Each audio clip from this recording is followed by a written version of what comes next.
Assalomu alaykum. Bu klinika haqida oldindan Instagram ijtimoiy tarmog'i orqali ko'rib yurardim. Lekin menga aloqasi yo'q joy deb hisoblaganman shekilli. Intervyuni ko'rgandan keyin shu Centerga kelishga qaror qildim. Chunki atrofimdagilar ham o'g'limni nutqida o'zgarishlar orqada qolayotganini sezib turishgan edi. Yaqinlarim ham tavsiya berishdi. 14-kuniga keldik, birinchi kursgacha yengani. To'g'risi ishonmagan edim. Birinchi kursda shunchalik natija olamiz deb. Xudoga shukr, o'g'limning tushunish darajasi ancha ortdi. Mumkin emas bo'lgan narsalarni faqatgina o'sha jahl bilan tushuntirardim-da. Hozir to'g'ri gapirsam ham, tushuntirsam ham o'zi ongli ravishda ancha tushunishni boshladi.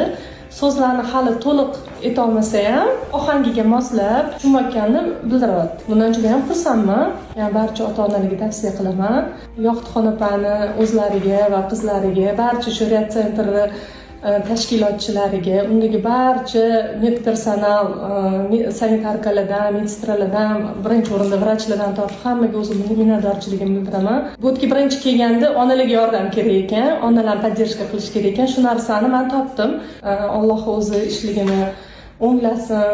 Yana ham dunyoni boshqa joylarida ham bunaqa klinikalarni ochish baxtiga muyassar bo'lsin. Payg'ambarimiz aytganlaridek, amallar niyatlarga bog'liq. Allohning har doim niyatligiga